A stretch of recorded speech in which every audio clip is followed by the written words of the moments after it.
I know you guys got questions. I don't have a lot of answers, but we're going to talk about it. Hey, Lions fans, Mark Willoughby, voice of Southeastern Lions football. And if go by email, text, DM, PM, and all the ways we communicate these days, there are a lot of you that a little bit frustrated after Saturday's season opening loss at Louisiana Tech. Southeastern falls in Ruston 24-0. Want to do a wrap up here on this one before we turn our attention to Murray State. And speaking of that, Robbie Rose and I will have a separate pod with a very special guest previewing the Murray State game coming up this weekend on Saturday from Murray, Kentucky. But let's wrap up Louisiana Tech. I'm not going to spend a ton of time on it, but the biggest thing, you want a couple of days to pass and to kind of digest it, because a lot of times we make these snap judgments on who played well, who didn't, what happened on offense versus what really happened. What's the reason? Because you've formed some opinions that maybe aren't quite exactly what transpired, and kind of can impact how you feel about this football team. But I'm still very bullish on this team. I think this is a good football team. It's going to have a good season. I think the big disconnect is, we put too much emphasis, or some people do, on trying to get an FBS monkey off your back. I just think that's the wrong way to look at it. History tells you these games are very hard to win. Southeastern has yet to win one since bringing football back. They've only won one in their history. Had a lot of close calls, including the last time you played this Louisiana Tech team. So I think coming in, everybody's thinking, this is going to be the year. Well, if you put too much emphasis on it and you fall short, or you lose, you get shut out, and you leave and you feel like, we're not very good, then it can end up beating you more than once. And you don't want that to happen. This coaching staff's not going to let that happen. This senior leadership on this team is not going to let it happen. Let's kind of take a quick look back and about kind of some things that didn't go so well, and maybe some things that did go well in this football game. Talk about some individuals that stood out, and some guys that got a chance to get better and be leaders on this football team. First of all, you're breaking in two new quarterbacks. Carson Camp, who was a transfer from Sacramento State, played at South Dakota, University of South Dakota before that. So he's got some starting experience and some skins on the wall, as far as beating some good programs. And of course, Kyle Lowe is a double transfer from Middle Tennessee and also Georgia State. So he's in his third school in 3 years. He hasn't played a ton. He played a little bit last year in a backup, role, mop-up role late, but he's basically seeing his first college football action. So you got two new quarterbacks. You've got 4 or 5 new wide receivers you're trying to break in, and you lose Darius Lewis. You have Jaden DiMaggio back, but again, some new pieces. You've got a couple of new running backs. You got a true freshman in Calvin Smith, also Jaden Henry is a transfer. So, when you look at it like that, you can't expect those guys to just be well-oiled machines on day one. And again, it's an unknown. You're playing an FBS opponent with both new coordinators, especially on defense.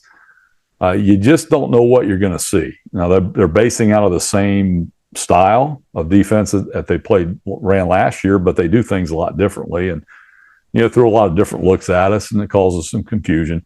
Southeastern does have a veteran offensive line back. Obviously, that helped.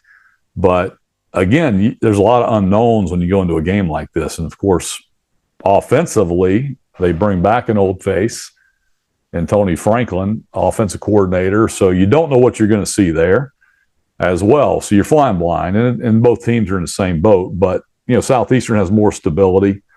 So again, that edge is probably a little bit toward them. But when you see this game, you see how it played out. I thought in the trenches, Southeastern held their own on both sides of the football. I thought our defensive line definitely matched up with our offensive line and got the better of the battle most of the night. And then I thought our offensive line held their own against their defensive front. Now, it's not just O-line against D-line, because in a 3-3, they're sending pressure and guys from everywhere. You got linebackers that come, safeties that come, you got corners that come. A lot of times they're rushing 4 or 5. Sometimes they rush 3. They stunt. You can do a lot of stuff out of a 3-3-5. So it's not always the offensive line. It's tight ends. It's running backs. Quarterbacks got to get the protection set. There's a lot of things that go into it. Instead of hey, our offensive line got beat.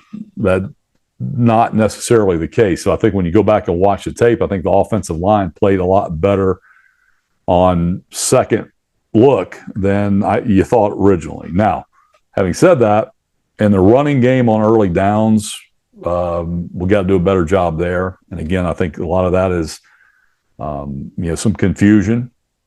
But we were consistently second and long, third and long, and probably the weird stat of the night. For a team that got shut out, you're 9 of 18 on third down. Usually, when you're 9 of 18 on third down, you've probably gained a lot of yards and scored a lot of points. But we didn't in this one. And most of those third down conversions were third and long. And a lot of that's because you got quarterbacks that can extend plays out of the pocket, and they can make plays with their legs with escapability on third and long. And they did that on Saturday night. Probably another area of concern, completion percentage. I think both quarterbacks combined were 50%, and that's below standard in today's college football. 50, 60 years ago, 50% was fine, but today you need to be 62, 63 at least, if not 65, 68. And, in Cole Kelly's case, he was, 70, 75% most games. So got to do better on completion percentage. There was a few drops in this football game. We missed some open receivers. I know we had a couple of, we had an interception on the first drive of the game. It was underthrown, could have been a touchdown. Carson Camp missed a wide open Jordan Williams, overthrew him. I thought he could have kept running instead of diving early and might have caught it and walked in for a touchdown. He had another missed opportunity with Rodeo Graham scrambling out of the pocket. Just couldn't get his shoulders turned, threw it over his head, but that had a chance to be a touchdown. There were a couple of throws in zone where he threw a ball behind the tight end that, and then we didn't make a couple of tough catches. I think that's probably an area that's got to improve. We got to do a better job competing for 50-50 balls and just making the tough catch. And I know there were definitely 2 drops back-to-back on the last drive of the game. So that's kind of where the disconnect is. And then you got to give Louisiana Tech credit. I mean, they're good on defense. Now, I don't think they're very good on offense, but defensively, they bring back, just about most of their back end, linebackers and secondary, and it shows. They're good tacklers. They got length. They're athletic. They run, so they make it difficult. You have to execute. So when you don't execute, when you have pre-snap penalties on first down, you get a 0 or a negative gain on first down. You're playing behind the chains. That's where that athleticism comes in. They make it tough on you. But as good as they were, we still have opportunities. Drove the ball several times deep in their territory. Got inside their 5 once and didn't score. Again, you just got to figure out ways to put that ball in the end zone and at least get 3 points. But 3 turnovers in this football game. One of them goes back to the house for a touchdown, which was pretty much icing on the cake in this football game. And speaking of that play, having seen it over again, I think it was obvious targeting that they missed and didn't even review during the game. And of course, I missed it live because I'm watching the football. But that's a play that if that gets reviewed and there's a targeting play there, maybe you got a chance to score there instead of them getting 7. You punch it in. It's a little closer game, but nonetheless, that's not what cost Southeastern this football game. But give Louisiana Tech credit; they played well enough at home. But just a 30,000-foot takeaway from this one: this team's going to play good defense. They're good up front. They can affect the quarterback. Can play the run. Very good in the secondary, athletic. I feel like this team's going to be, you got LSU, you flush that one, but every game from here on out, except for that LSU game, you're going to have a chance to play winning defense against the rest of the schedule. The biggest thing is, again, finding that consistency on offense. And I think as you settle in against your peers, this offense is going to get better. Now, let's look at some individuals who I thought played well on offense. Luke Besh is a revelation, a transfer from Tulane, and had a great night. Got open, caught the football in some traffic, was able to run after the catch. And I think you can count on him. He's been really good in camp. And I think he's a senior who's finally got an opportunity to get on a field somewhere. He's been at Tulane, just hasn't played a lot. And I think he's found a home here at Southeastern. So Luke Besh is a keeper. Jalen DiMaggio was bottled up early. We tried to get him the ball in man coverage. He just couldn't win a 50-50 ball. We underthrew him a couple of times, but finally got him cranked up late in the second half. He finished with 3 catches, had one big 30-plus yard reception. Kentrell Prejean's going to be a good player. I thought Jaden Henry ran the ball well. He did have the fumble, but when you look at what happened, I mean, it's obvious he got hit in the head. Couldn't hang on. I mean, that's tough to blame him for that. Rodeo Graham had a great catch on the sideline. It was only for about a 4 or 5 yard gain, but made a miraculous catch to keep a drive alive and ran the ball solid. And then Calvin Smith, CJ Smith from Hahnville, the freshman, had a couple of nice runs, and you can definitely see the talent he brings to the table. And again, the offensive line I thought was solid. So overall, I thought both quarterbacks flashed. I thought Camp was, a little more consistent, obviously, in the passing game, can do more things downfield. Thought Lowe did some really nice things with his legs. He just never really had a chance to get on track. He was bottled up in the first half with field position, and I think he got hit one time. His arm got hit, and again, he's just a little bit of a different type of guy than Carson Camp. I think both are going to continue to play. I think both will continue to get better, and both are going to continue to lead this offense. But overall, I thought the defense played great. Up front on the defensive line, which we knew was going to be a strength. I can't say it's the only strength, but certainly a solid strength on this football team. Caleb Proctor and Ahmad Bradley inside.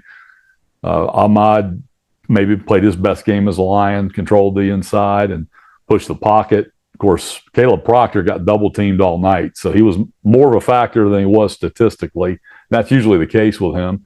And then all the defensive ends, I thought, played very well. Rowan Briggs may have played his best game. He had a sack and a half and some TFLs, controlled the edge.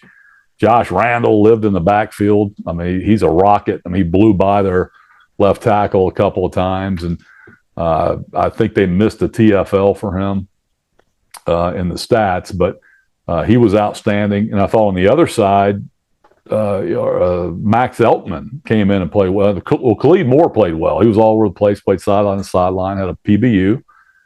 And then Max Eltman came in and also played well. So I thought you had 4 defensive ends that played great.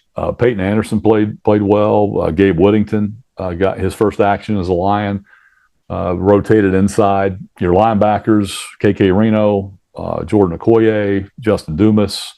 I saw Jeray Johnson in there. All those guys played pretty well. And then, of course, the secondary covered and again, didn't let anything over their head.